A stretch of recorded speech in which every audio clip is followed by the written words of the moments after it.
Hi, folks. We're still admitting a few people into the call today. Thanks so much for joining us for your lunchtime. Um, we have a beautiful sunny day, so we have this until 1 o'clock, and if we're done a little bit early, no problem there either. But thanks for joining. We appreciate it.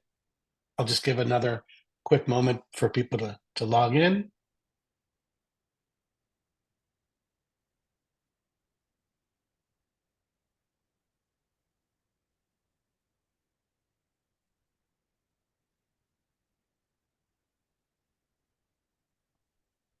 Okay, I think I'm just going to start, and so we can go forward. I'm Mike Tierney with Impact Northwest, and we want to welcome today Vadim Mozyrsky. He's a candidate for the commissioner position in District 1. Thank you so much for your time today, Vadim. We appreciate it. We are going to, I guess I'll just start by saying that we are hosting this at Impact Northwest, and we're also one of a number of Portland area nonprofits doing work in the community. I want to do a special thank you to our partners out there: Portland Tenants United, Blanchett House, SEI, Northwest Pilot Project, Path Home, Transition Projects, Our Just Future, Impact Northwest, William Temple House, and the Welcome Home Coalition. We're grateful for this opportunity to meet the candidates and hold these sessions. We hope to engage multiple stakeholders in learning more about each candidate, their background, and their vision for Multnomah County. As a 501c3 nonprofit, we do not endorse any candidate, but we feel that civic engagement and advocating for the communities that we work in is important. And so we also have recorded this, and we'll have it on our website for those who have missed it that can catch up with it later. And with that, let's set the scene for some ground rules. First and foremost, all participants are treated with respect and will treat others with respect. So unacceptable is biased, racist, and homophobic and other forms of hate. Microphones will be off, and we will unmute. When you have questions, just use the raise hand icon on the bottom of your screen during the question and answer period. And we can also use the chat function as well. So that's all I have. Let's just start maybe some opening remarks for Vadim. Thanks for joining us. Appreciate it. Yeah, thank you very much, everybody, for taking time out of a nice sunny day to meet with me. I really do appreciate it. Part of it is I will certainly talk about my campaign, why I'm running, but I really want to hear from you all. I do try to do a lot of outreach out there and listen to people, and so the more I can get, the better it is. I've spoken with several of your organization members, Transition Projects, went to their gala recently, but also met with some there with a person in the quality review department over there. Kind of talked about what they're seeing. Scott Kiernan with Blanchett House. We've had conversations over the years, and continue to do so. And so want to widen that net as much as possible. The more voices I hear, the more informed any decision-making process will be. A little bit about myself. Vadim Mozyrsky is a little bit of an odd name. So my family and I were immigrants from the Ukraine when it was still part of the Soviet Union. We were actually refugees. So we left the former Soviet Union, told never to come back again, and then went off into Europe and spent a little bit of time waiting permission to come back to the United States. Just a few suitcases, $90 a person is all they allowed us to take out. My parents did what they could, sold off some of their belongings as we traveled around, lived in Italy for a few months with another family in an apartment, waiting to come to the United States, came here and started life like many immigrants do. Learned the language. I went to school. My parents got jobs progressively as their English improved, different jobs. My mother went back to school here, went to community college and became a nurse. So the quintessential story. And, I became a lawyer, worked for the US government for a while in Medicare, Health and Human Services, progressed there, started off as an attorney, became a senior attorney, senior policy advisor to the head of that agency, and oversaw various projects throughout the United States, including the Affordable Care Act. And then, or at least the piece of the puzzle of the Affordable Care Act that the Medicare agency I was with was part of. And then I got a job with the Social Security Administration as administrative law judge, where I've worked in 3 states now. Came to Portland a while back, fell in love with the area, decided to transfer offices, and came here to work and enjoy the city and county as many of y'all do. And then things got a little bit rough for a while. Obviously, there's been a lot of press about the main issues of the day. Homelessness is number one on most voters' minds. I think about 70% of the voters said it was their number one concern. Public safety is secondary. When I moved here, it was all about housing and how expensive housing was, and to a lesser extent about how we can have a green environment, green city. Some of these things, public transportation was a deep part of that. Those were the discussions that we were having when I was here, and now that's shifted quite a bit. So I've rolled up my sleeves. I've participated in various organizations, both public and private sector. Here, I sit on the board of IRCO, Immigrant Refugee Community Organization.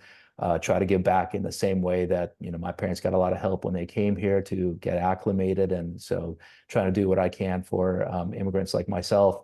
Work with the NAACP right now, work on neighborhood associations, and lead a coalition of neighborhood associations that's about to become 33 neighborhood associations. And the one thing I keep hearing over and over is our government does not listen to us. We're rolling up our sleeves. We're trying to help.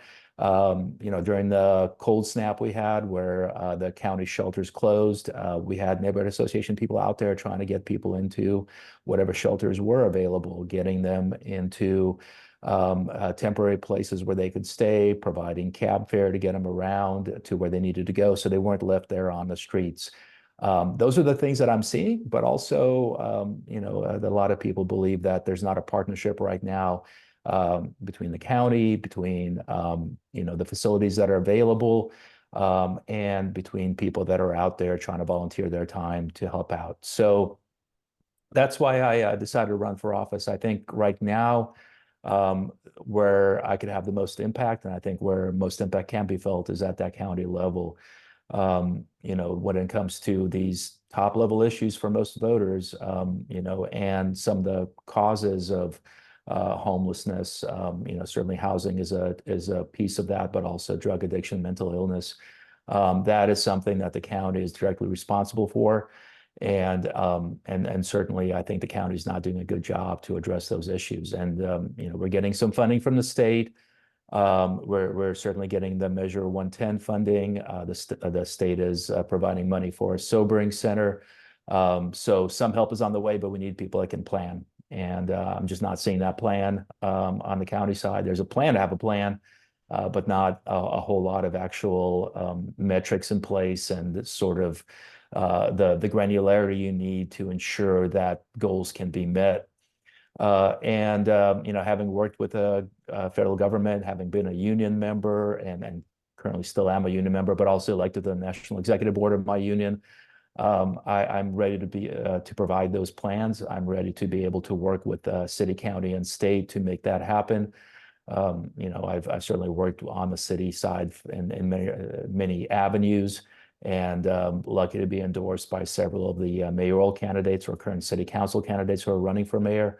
Mingus Mapps has endorsed me. Renee Gonzalez has endorsed me. Keith Wilson, who himself is out there doing a lot of work, has his own nonprofit to work on homelessness issues. And I've walked with him, shelter spaces. I've talked with him about what he's seeing when he flies around the country and talks to the mayor or the former mayor of Boise and some of these other individuals that have been able to have some success addressing the issues in their cities, and trying to learn from them. So that's what I bring to the table, working with a lot of people, certainly having a professional background that I think translates well to the job. And bringing communities together. We're seeing a lot of splintering right now where it's us versus them, whether it's,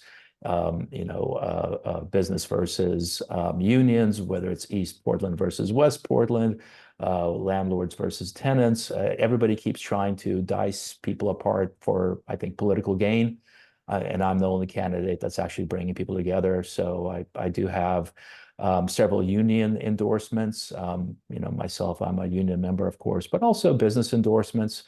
And then, contributions from people from that can give out the max of $568 to $10, all the way up and down. The most contributions, individual contributions of any candidate, and certainly by far the most income. And that shows not only that people have faith in me, but that I'm able to run a campaign well and bring people together and get that voice heard, which I think is very important as far as being able to run the county well. If you can't run a campaign well, what does that say about your ability to manage, thousands of employees and billions of dollars? So with that, I'll kind of leave it. My vision is to work with all of you to be able to understand what the issues are, to be able to understand what is working, and hopefully also what's not working. There's certainly things that are not working out there, which we need to fix, and also promote the things that are. Most of the public right now, in my discussions, is very upset, very turned off. They feel like their tax money is not being used well. And I'm there to make sure that, they hear the good stories, they hear the successes, and they know that their tax money is well spent. That's going to be the narrative now. So when we have people that are wanting to move out of Multnomah County, maybe that will change a few minds and keep them here. And we'll also attract those people that want to come to a city that's vibrant, want to come to a city that's full of entrepreneurial spirit, a city that's keeping it weird, and all those things that brought people here can bring people here again, to enjoy the beautiful Northwest. We just have to work together to fix a few things and make life better for people on the streets and people that are housed as well. So that's why I'm running for office, and would love to take some questions and hear some feedback as well. Thanks, Vadim. As people are getting their questions organized, and again, we can use chat for that, or we can use raising your hand and we can unmute you. I guess I'll start with a question that came up in all of our previous Meet the Candidate discussions, which is also something that you mentioned on your website, where I think you said something to the effect of, we have first-rate funding for many of the problems that we're facing, but really we're getting held up on the implementation end of it. And specifically as it relates to the county commissioner seats and how they're doing their job. How do you see it happening now? Where are the fault lines happening, where it's not being implemented, the funding's not getting out the door? And then how do you see your ability to help that move forward more quickly? So, I'll start with the budget. Last year there was about $100 million. Part of that was federal funding at the time, but a lot of that was SHS money, and of course they had to hurry up and try to fund things without really having a plan as to what that money would be used for. But it wasn't a surprise. They knew that money was coming. There was an excess the previous year as well. And then this year, that made some news recently, but certainly we hear from Sharon Martin and Julia Brim-Edwards about how they have had no input on the budget. The public has had no input on the budget. The CBACs, the community input, the budget advisory committees, I believe only started meeting in April on a budget that was released fairly recently. And so we need to ensure that we have enough time and enough information so the community can provide input on the budget. We need to make sure that the commissioners have enough time to actually read the budget before they vote on it. And we need to make sure that we get input early on so we can adequately plan for how that money is best utilized. Because right now the headlines are the money is not being spent. The money is not even being planned to be spent. 75%, I believe, is the goal of the budget, and that's supposed to be a success. In the meantime, we have the highest amount of deaths on the street. We have the highest amount of overdoses, both on and off the streets. And every year is a record-breaking year in the worst possible way. So, part of this is certainly my policy background and being able to plan for these sort of things. I've overseen nationwide policies and being able to bring stakeholders to the same table, discuss them before decisions are made as to what the best avenues are for success. And then part of it is also, working with Dan Field and other individuals out there to make sure that The budget process is smooth, that we're utilizing the money most effectively, that if we have a lot of money, we don't fall in a situation where we're seeing right now where Metro is trying to move a good chunk of that money in a different direction. And that's only because the headlines are, House Multnomah now, $14 million and housing 37 people. The headlines are time and again negative. We have to have those positive headlines in order to make sure people trust our local government, that they are willing to pay their taxes, knowing it will go to good use. And that's one thing I'll be doing out there, is championing the good programs, making sure our press writes about them, and the success stories. And so that's my, both on the front end is making sure we have the stakeholders early on providing input, so the budget is not already set in stone by the time people hear about it. Also, on the tail end, I'm going to be out there talking to reporters, talking to the TV, talking to the news about the good work that we're doing out there, rather than letting the headlines dictate people's perceptions. Can you talk about the contracts that we all get, service providers in the community, from our county and city? We run into issues where the people that are doing the work, on the front lines, their pay in these contracts is not reflected for them to have a life that's livable, much less trying to help out those that are in their care, to bring them forward and to shelter and whatnot. So can you talk about your experience with that and how you might address those issues, which are really critical for all of our groups? Yeah, and there's another issue, as far as I understand, also, is that the money is not coming out quickly enough to make sure that y'all get it. Long delays for no reason. And so, but I'll take the pay thing first. So we need to ensure that people, I'll use a union term, living wage, that you can actually live in the area of where you work. And we're not seeing that right now. But there's another benefit of that, not only ensuring that people that are already working in the field are able to, do such simple things as pay for daycare for their kids, make sure that, you're saving some money so that your kids can go off to college, make sure that you're saving enough money to where you can retire. All these kind of basic things that we expect, especially from our governments.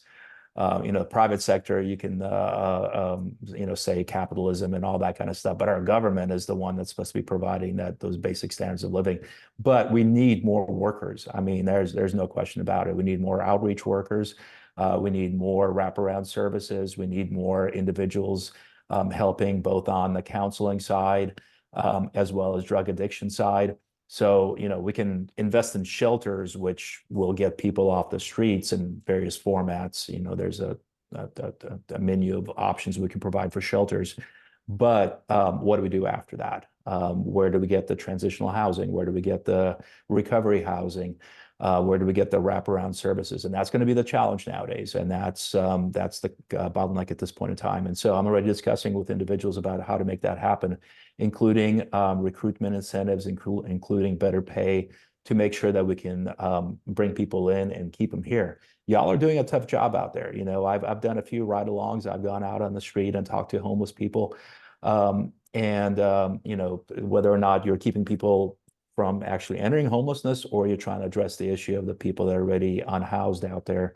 Those are tough jobs. You're dealing with a clientele that is not the easiest clientele at times to work with.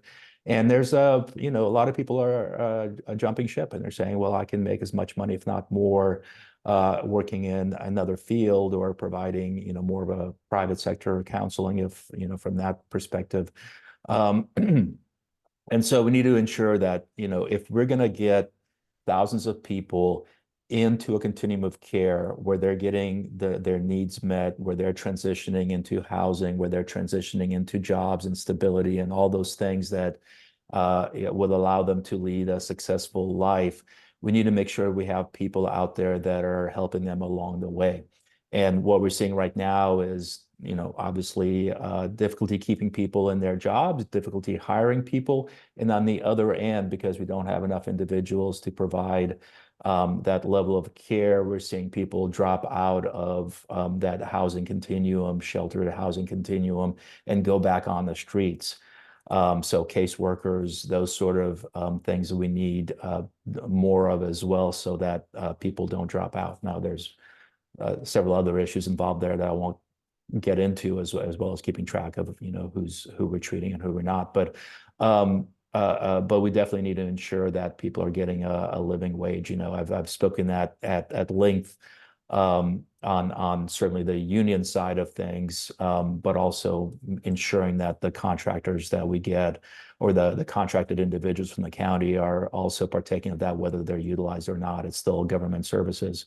And that'll help us in the long run. I mean, people think that if we spend more money now on this sort of thing, then we can spend the money elsewhere. But the point is, if we get the services that are needed right now, the providers that are needed to be out there helping people and ensuring that they're either getting housing or getting whatever services will lead to their housing, that'll save money down the road. What we're seeing right now is a lack of an investment, or what we've seen over the last at least 10 years is a lack of investment on the front side. And then, a few years later, it's like, oh my God, now we're in a really deep hole. Well, we're in that deep hole because we didn't invest on the things that would have kept us from getting in that deep hole. And certainly making sure that we retain the workforce is foremost amongst that. How do you change the narrative as far as urgency? Because, like, if you were to take the position on the commissioners, with your fellow commissioners, how do you turn up the volume on the urgency part So of it? the volume is pretty high on the urgency, just not with the commissioners. Right. So I just want to make sure I understand, is it urgency on the part of the providers, Yes. or urgency on the part of the people No. living in the streets, or On both? the part of the commissioners to, like, there's a bottleneck where usually it's people that are there. There's funding needed, and so cities and governments and counties are scrounging to find funding. In this particular case, it's almost like the funding's ready, but the urgency among the people to distribute it accurately and quickly is the problem. Yeah. So two avenues there. One is we have to have enough commissioners to be able to make a difference, and that entails both bringing things to the forefront on the agenda, which has been a little bit of a difficulty over the last few years, both from the standpoint of the commissioners being told they can't put things on the agenda, but also not having 3 votes in order to make that happen. So the first part, we'll fix that pretty quickly. I do think that Jessica Vega Peterson cannot keep things off the agenda. We certainly have a legal opinion now from a law firm, but there's ways to address that on the county side as well. But we need 3 votes, and so that's what I've been working on for quite some time. So I've worked with Julia Brim Edwards. Commissioner Myron has already endorsed me. And on the north, Jessie Burke, I've worked with her for a long time on neighborhood association issues, and certainly know her personally as well. She's endorsed me over there. Sam Adams and I have worked on various city issues when he was still in the mayor's office. And Vince Jones Dixon, who will get elected on the east side. There's not really any stiff competition over there. He's endorsed me as well. We've been discussing this. So we've got those 3 votes, whatever that constellation looks like, in order to actually push some of these issues to the forefront and get them spotlighted, and making sure that that the chief operating officer is listening as well. There's a very closed-in hierarchy right now at the county commission. We need to open that up so that we, as representatives of our electorate, are able to have our voices heard, and not just the county commissioner being able to dictate what the narrative is. So that the county chair, I mean, dictate what the narrative is. So that's on the commission side. Now, on the other side, how do we make the whole system work more smoothly?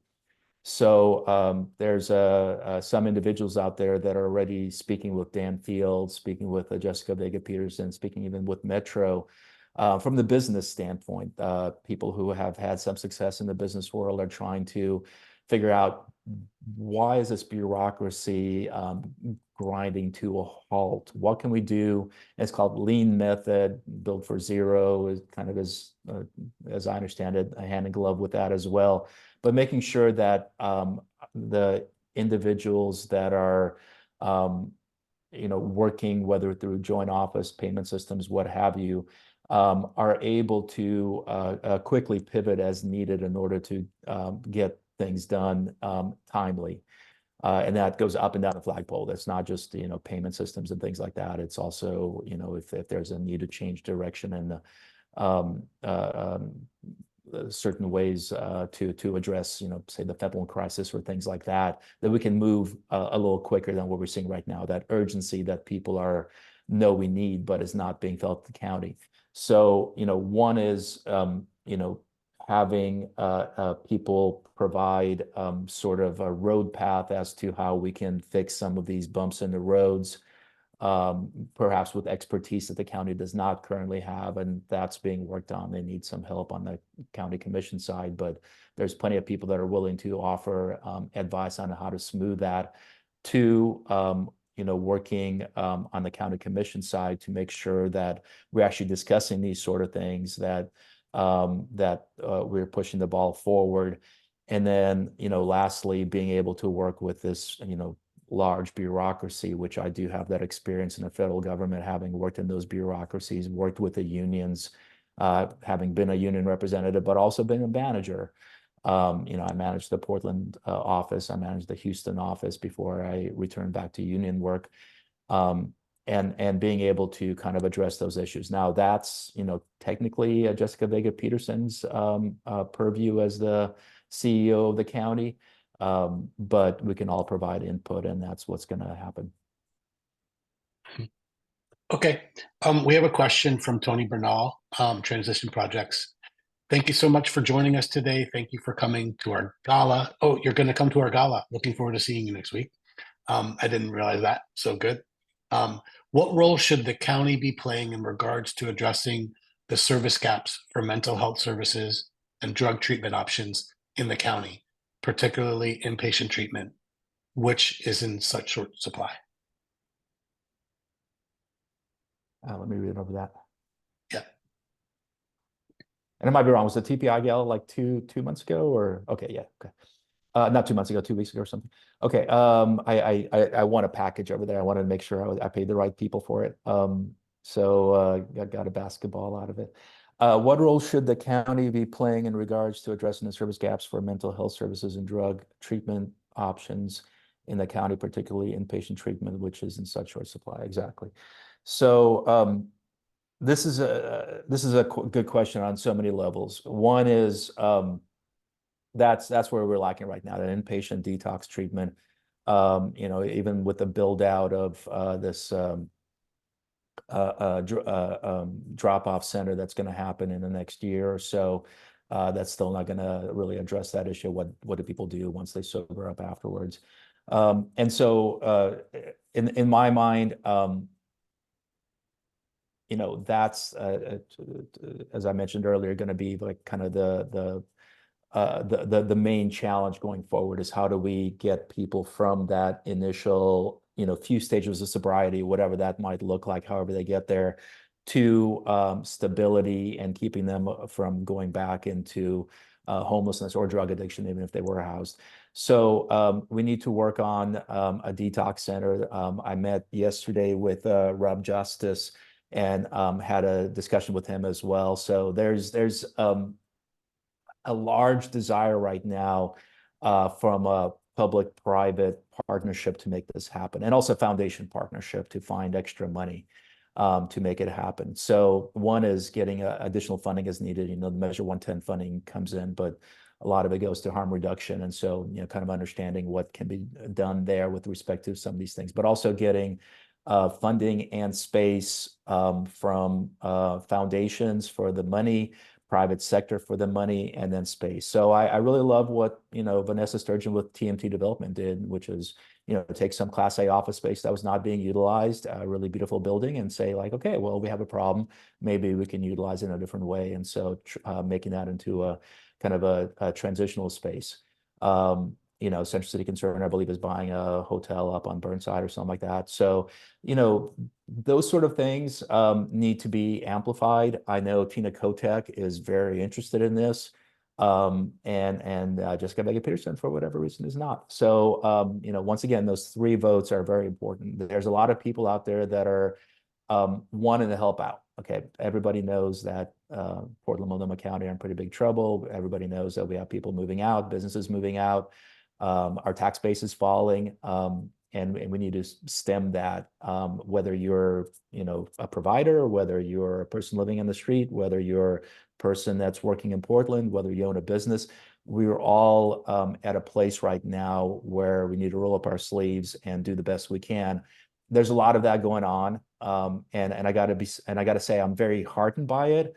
I'm also shocked that there's not an open arms approach at the county right now, because what I'm hearing is there's some brakes being put on those efforts, and we need to make that happen. So, once again, I'm an individual, like it or not, but the businesses like what I'm talking about. So, and that's my intent, is to bring them into this and make sure that we have that business acumen, that private sector buy-in, in order to make this happen. So I'm not a business person, but I do have talked to Jordan Schnitzer. I've talked to these individuals, and they're like, guess what? Nobody from the county is asking us to help, much less our advice.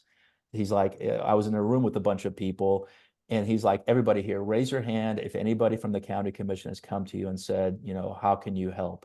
There was not one hand that went up. And this is a room full of people that are spending a lot of money right now on various things, but they're not spending money right now to address homelessness, other than maybe Bybee Lakes.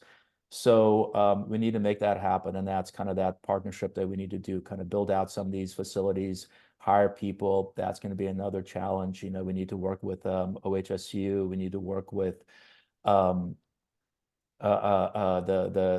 detox facility as well, Hooper, and see what we can do to bring people who are maybe in medical school, have Hooper kind of train some individuals, and also those hiring incentives that we're talking about. I mean, we're talking about $100 million that we can have probably coming our way if the county were to embrace it.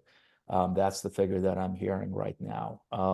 And unfortunately, that urgency that I think is mentioned is not being heard. So that's kind of what I'm bringing to the table here, is bring that urgency, bring people to the table that can help out.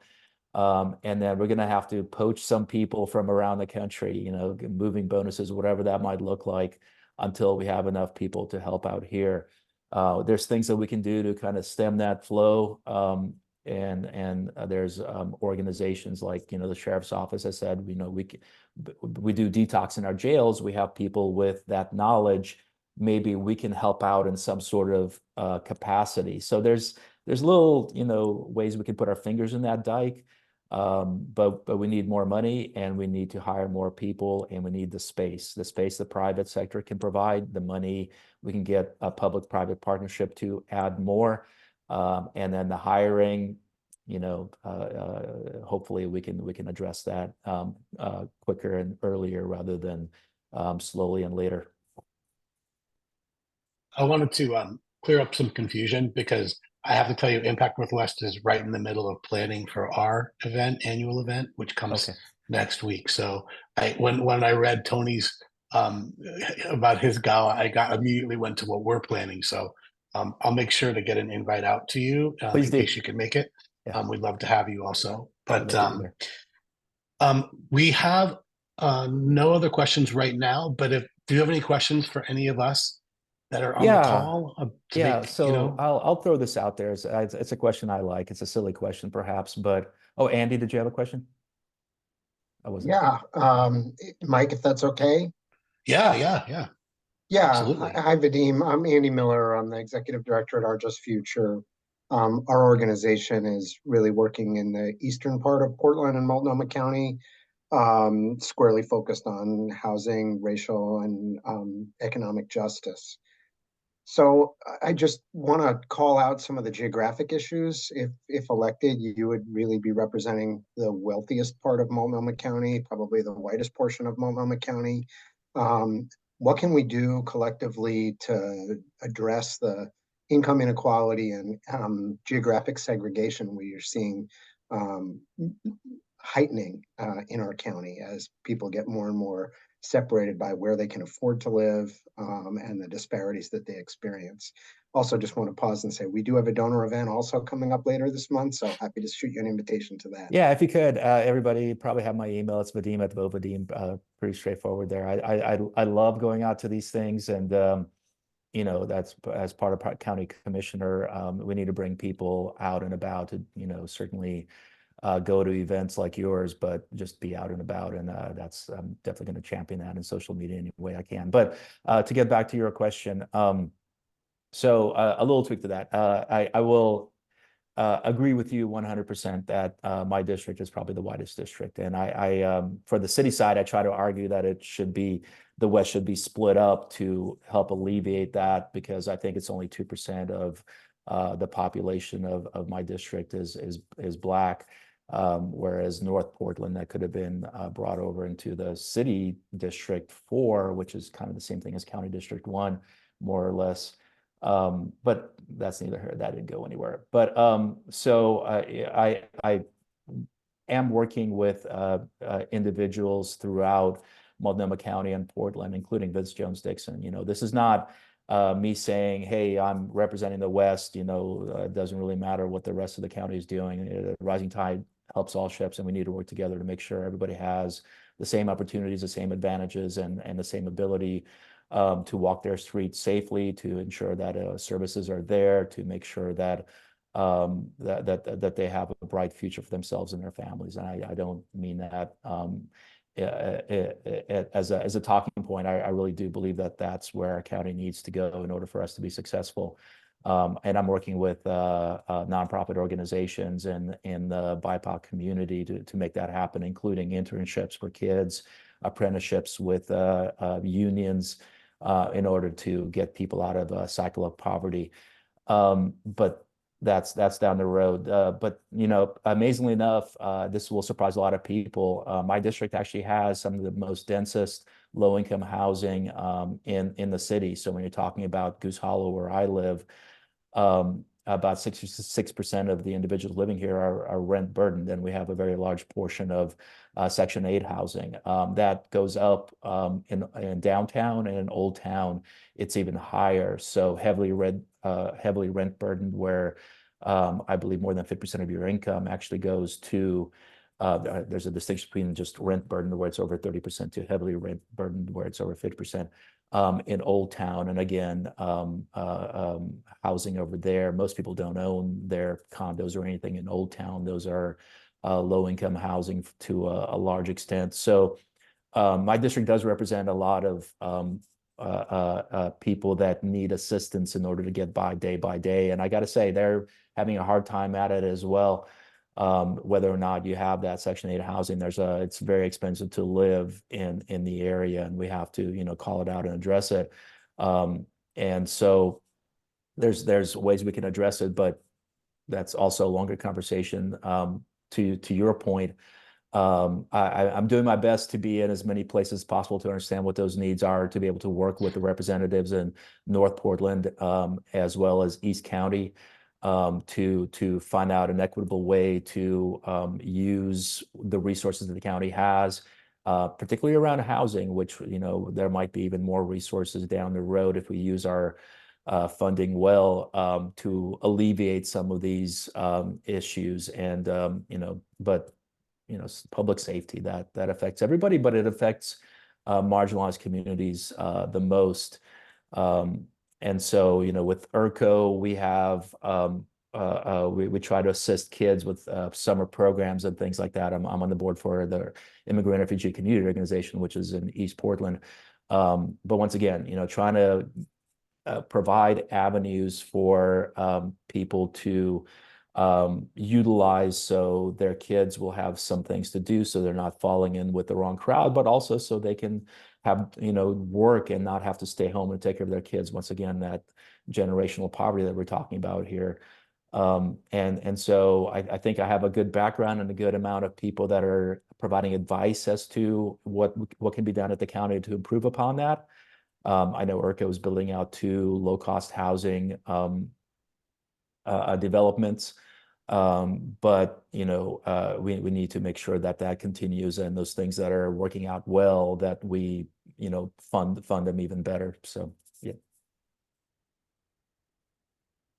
Thank you. Okay, I want to make sure I don't miss anybody.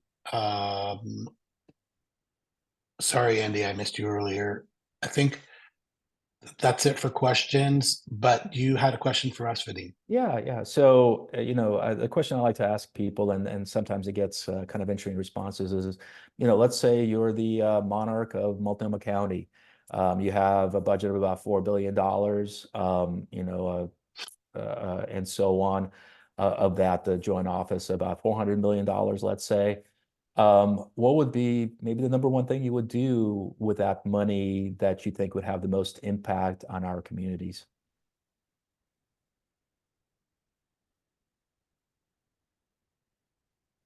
Don't all rush in at the same time, if anybody. I'm never shy on these questions. I love big picture thinking. So I think one theme, I think that is, and it's a theme around the response to the homeless crisis, is I think we have this cognitive dissonance that most of us on this call are providers. We see success every day. We're able to help people one person at a time. I think our programs are doing amazing work. What we failed to do is solve it systemically and actually build systems. So I think where I get frustrated is seeing elected officials try to do one project, build a sobering center, do one thing. What we need to do is actually figure out, after people are in that sobering center, where do they go for housing? They're just going to be homeless again. We're not going to either build our way or treat our way out of this crisis. What we are going to do, I think it will be most effective for the county at the budget level, is to sit down with the providers, not try to just replicate into program success that serves one individual at a time, but how to build a housing system that fails no one, and what that looks like.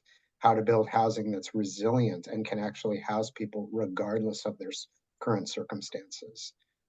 It's not just units, and it's not just treatment. It's figuring out, for folks who cannot benefit from treatment right now, they could still benefit from housing. For folks who maybe don't have drug and alcohol issues, they still need housing that they can afford. We need, not more shelter beds, but a better handoff from our shelter system to our housing system, so we more efficiently use the shelter beds we've already stood up.